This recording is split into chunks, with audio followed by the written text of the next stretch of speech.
ഇന്നിപ്പം രണ്ട് മന്ത്രി റിയാസും മന്ത്രി രാജീവും ഒക്കെ പറഞ്ഞത് കഴിഞ്ഞ ദിവസങ്ങളിലൊക്കെ നടന്ന ലഹരി വേട്ടയില് കോൺഗ്രസിന്റെ പ്രധാന പ്രശ്നം ലഹരിയല്ല SFI ആണ് എന്നതാണ്. അല്ല, അവരങ്ങ് സമ്മതിച്ച പോലെ SFI നേതാവിനല്ലേ അറസ്റ്റ് ചെയ്തത്? 2 കിലോ കഞ്ചാവുമായിട്ട് അറസ്റ്റ് ചെയ്തത് SFI നേതാവിനല്ലേ? ഇത് പ്രിൻസിപ്പലല്ലേ പരാതി കൊടുത്തത്? ഞങ്ങൾ കൊടുത്ത പരാതിയിലാണോ? പ്രിൻസിപ്പൽ കൊടുത്ത പരാതിയിൽ അവിടെ വ്യാപകമായി ഹോളി ആഘോഷവുമായി ബന്ധപ്പെട്ട് എത്രയോ നാളുകളായി ഞങ്ങൾ പരാതി കൊടുക്കുന്നു. ഈ വിഷയവുമായി ബന്ധപ്പെട്ട് എത്രയോ പ്രാവശ്യം ഞങ്ങളുടെ നേതാക്കളടക്കമുള്ള ആളുകൾ അവിടെ പോയി സംസാരിച്ചിട്ടുണ്ട്. SFI നേതൃത്വത്തിൽ ഇതിന്റെ എന്താണ് ഇത് പലതരത്തിലുള്ള സെയിലാണ് അവിടെ നടക്കുന്നത്. വലിയ ക്വാണ്ടിറ്റി കൊണ്ടുവന്നിട്ട് സെയിൽ നടക്കുകയാണ്. അതിൽ SFI നേതാക്കളെ പിടിച്ചതിന് പറയില്ലേ? SFI നേതാക്കൾ പിടിയിലായി കഴിഞ്ഞാൽ പറയില്ലേ? ഇത് ഒന്നാമത്തെ സംഭവമാണ്. എന്താണ് പൂക്കോട് നടന്നത്?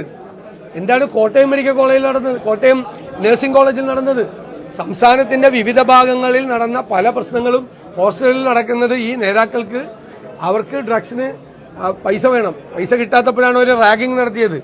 അവരാണ് ഇതിൻ്റെ അകത്ത് സെയിൽ നടത്തുന്നത് പല സ്ഥലത്തും. അപ്പോൾ അവരെ കുറ്റപ്പെടുത്തുക തന്നെ ചെയ്യും. ലഹരിക്ക് എപ്പോഴാണ് ഇപ്പോൾ ആക്ട് ചെയ്യാൻ തുടങ്ങിയത്? എപ്പോഴാണ്? ഞങ്ങൾ ഈ നിയമസഭയിൽ നിരന്തരമായി കൊണ്ടുവന്ന് പ്രതിപക്ഷത്തിന്റെ സമ്മർദ്ദഫലമായിട്ടും സാമൂഹ്യ സമ്മർദ്ദവും മീഡിയ എല്ലാവരും ഏറ്റെടുത്തപ്പോഴാണ് കേരളത്തിൽ ഇപ്പോൾ ഈ നടക്കുന്ന റെയ്ഡ് ഇപ്പോഴാണോ ഗവൺമെന്റ് അറിയുന്നത് കേരളം മുഴുവൻ ലഹരി മരുന്നാണെന്ന്? ഈ മന്ത്രിമാർ രണ്ടുപേരും ഇപ്പോഴാണ് അറിയുന്നത് കേരളത്തിൽ മുഴുവൻ ലഹരി മരുന്നാണെന്ന്. ഞങ്ങൾ നിയമസഭയിൽ കൊണ്ടുവന്നപ്പോഴാണ് അവരറിയുന്നത്. മാധ്യമങ്ങളത് ഒരു പ്രോഗ്രാമായി മാറ്റിയപ്പോഴാണ് അവരറിയുന്നത്. ഞങ്ങൾ 2022 കൊണ്ടുവന്ന് ഞങ്ങൾ പറഞ്ഞതാണ് എല്ലാവർക്കും കൂടി ഒരുമിച്ച് നേരിടണം. ഞങ്ങൾ പൂർണ്ണമായ പിന്തുണ ഗവൺമെന്റിന് വാഗ്ദാനം ചെയ്തു. അനങ്ങിയില്ലല്ലോ 2 വർഷം. ഈ 5 ഗ്രാമുള്ളവനെയും 6 ഗ്രാമുള്ളവനെയും പിടിച്ചുകൊണ്ട് നടക്കല്ലായിരുന്നു. അപ്പൊ പിടിച്ചാൽ കിട്ടുമല്ലോ? ഇപ്പൊ കിട്ടുന്നുണ്ടല്ലോ എല്ലാ ദിവസവും. ഞങ്ങൾ ഇപ്പോഴും പറയുന്നത് ഇങ്ങനെയല്ല. സോഴ്സ് അറിയണം ആരാണെന്ന്, എവിടെ നിന്നാണ് വരുന്നത്, ഏത് സംസ്ഥാനത്ത് നിന്നാണ് വരുന്നത്, ആരാണിത് കൊടുക്കുന്നത്, അതിൽ ആരാണ് ഇതിന്റെ റാക്കറ്റിലുള്ളത് എന്ന്. ഇപ്പൊ സംസ്ഥാനത്ത് നെറ്റ്വർക്ക് വിപുലീകരിക്കുകയാണ്. ആ നെറ്റ്വർക്കിന്റെ ഭാഗമായി ഇവരെല്ലാം പ്രവർത്തിക്കുകയാണ്. അതുകൊണ്ടാണ് അവരെ കുറ്റപ്പെടുത്തിയത്. അതിന് ഇവർക്കെന്താ ഇത്ര വിഷമം? അവർ കുറ്റവാളികളാണ്, തെറ്റ് ചെയ്തവരാണ് എന്ന് SFI സംസ്ഥാന സെക്രട്ടറി തന്നെ പറഞ്ഞല്ലോ. പിന്നെ ഇവർക്ക് മന്ത്രിമാർക്ക് എന്താ ഇത്ര വിഷമം? SFI എന്ന് പറയുമ്പോ ഇല്ല. നിങ്ങളെ വളരെ വ്യക്തമായിട്ട് പോലീസ് പറഞ്ഞല്ലോ. പോലീസ് വളരെ കൈരളി പറഞ്ഞാൽ കേസുകാരൻ വരില്ല, അതിൽ പ്രതിയാവില്ല. പോലീസാണ് അന്വേഷിക്കുന്നത്. പോലീസ് വളരെ കൃത്യമായിട്ട് പറഞ്ഞു, സമ്മർദ്ദം കൊണ്ട് നിരപരാധികളെ കേസിൽ കൊടുക്കില്ല എന്ന് പറഞ്ഞു. കേസിൽ കുടുക്കിയിരിക്കുന്ന ആളുകൾ ആരൊക്കെയാണെന്ന് എല്ലാവർക്കും അറിയാം. എല്ലാവർക്കും അറിയാം കേസിൽ കുടുങ്ങിയത്. ഇനി കേസുകാരെ വേണമെങ്കിൽ പെടുത്തണം. അത് പെടുത്താൻ നിരപരാധികളെ പെടുത്താൻ തയ്യാറല്ല എന്നാണ് ഉദ്യോഗസ്ഥന്മാർ പറഞ്ഞത്. മനസ്സിലായില്ലേ? അല്ല, ഞങ്ങൾ രാഷ്ട്രീയവൽക്കരിക്കും. കാരണം ഞങ്ങളുടെ ഒരു ആരോപണം നേരത്തെ ഉണ്ട്. ഞാൻ നിയമസഭയിൽ ആദ്യമായിട്ട് ഉപയോഗിച്ചൊരു വാക്കാണ് പൊളിറ്റിക്കൽ പേട്രണേജ്. രാഷ്ട്രീയ രക്ഷാകർതൃത്വം ഉണ്ട് ഈ സംഭവങ്ങൾക്ക്. അതുകൊണ്ടാണ് കേരളത്തിൽ ഇത് വ്യാപകമാകുന്നത്. ഞങ്ങൾക്ക് പൊളിറ്റിക്കൽ പേട്രണേജ് കൊടുക്കാൻ പറ്റുമോ? പൊളിറ്റിക്കൽ പേട്രണേജ് അധികാരത്തിൽ ഇരിക്കുന്നവരാണ് കൊടുക്കുന്നത്. പൊളിറ്റിക്കൽ പേട്രണേജ് ഉണ്ട്, കൊടുക്കുന്നുണ്ട്. അത് നേതൃത്വം അറിഞ്ഞുകൊണ്ടാണോ? ആലപ്പുഴ, കൊല്ലം ജില്ലകളിൽ പിടിച്ച കേസുകൾ നിങ്ങളൊന്ന് അന്വേഷിക്കുക. ആരായിരുന്നു അതിന്റെ പുറയിൽ? ഒരു ലോഡ് പിടിച്ചല്ല. ആരായിരുന്നു അതിന്റെ പുറയിൽ?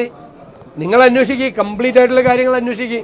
ഒരു പൊളിറ്റിക്കൽ പേട്രണേജ് കൊടുക്കുന്നുണ്ട്. യുവജന വിദ്യാർത്ഥി സംഘടനകൾക്ക് അതുമായിട്ട് ബന്ധമുണ്ട്. അവരതിൽ നിന്ന് മാറ്റണം.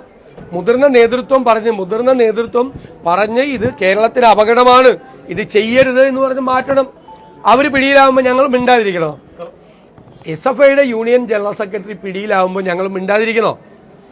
ഞാനതുകൊണ്ടാണ് ചോദിച്ചത്. പൂക്കോടുണ്ടായ സംഭവം, ഈ കോട്ടയത്തുണ്ടായ സംഭവമൊക്കെ ഇതിന്റെ തുടർച്ചകളല്ലേ?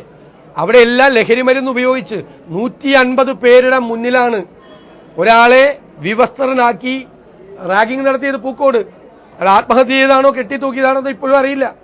എന്താ ചെയ്തത്? കോട്ടയത്ത് കോമ്പസ് കൊണ്ട് ശരീരം മുഴുവൻ കീറിയ സ്ഥലത്ത് ഫെവിക്കോൾ ഒഴിച്ച്.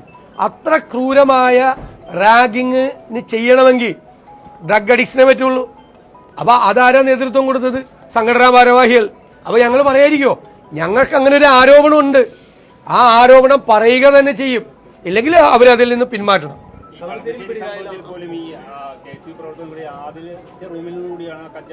അതുകൊണ്ട് എന്താ പോലീസ് പറഞ്ഞല്ലോ, അന്വേഷിച്ചിട്ട് പറഞ്ഞല്ലോ ആ ആൾ അവിടെ ഇല്ല, ആൾക്ക് അതിലോട്ട് യാതൊരു ബന്ധവും ഇല്ലാന്ന് പോലീസ് പറഞ്ഞല്ലോ.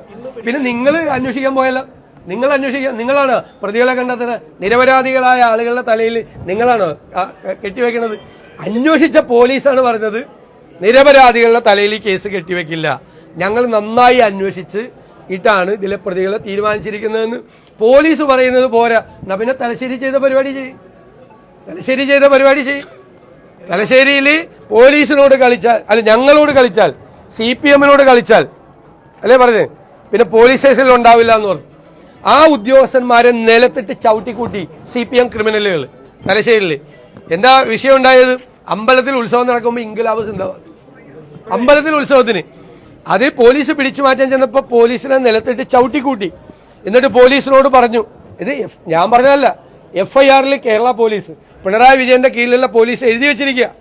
അതായത് CPM-നോട് കളിച്ചാൽ പിന്നെ തലശ്ശേരി പോലീസ് സ്റ്റേഷനിൽ ഒരുത്തരും ഉണ്ടാവില്ല.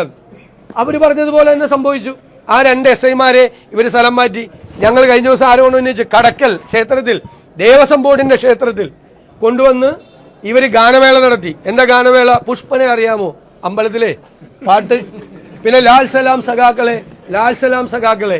എന്നിട്ട് ബാക്കിലെ വീഡിയോ വാളിൽ അരിവാൾ ചിറ്റിയ നക്ഷത്രം, DYFI, CPM ഇതൊക്കെ തെളിയുന്നു. നാണം കെട്ട പാർട്ടിയല്ലേ ഇത്, നാണം കെട്ട പാർട്ടി. അവിടെ അതിന്റെ പേരിൽ ഒരു സംഘർഷം ഉണ്ടായി. BJPക്ക് സ്പേസ് ഉണ്ടാക്കി കൊടുക്കുകയാണ് ഇവരുടെ ലക്ഷ്യം. അമ്പലത്തിൽ പോയി ഇത് ചെയ്ത് അവിടെ സംഘർഷം ഉണ്ടാക്കി BJPക്ക് സ്പേസ് ഉണ്ടാക്കി കൊടുക്കുകയാണ്. ഇവരൊന്നും പാട്ടുപാടാൻ വേറെ സ്ഥലമൊന്നുമില്ലേ?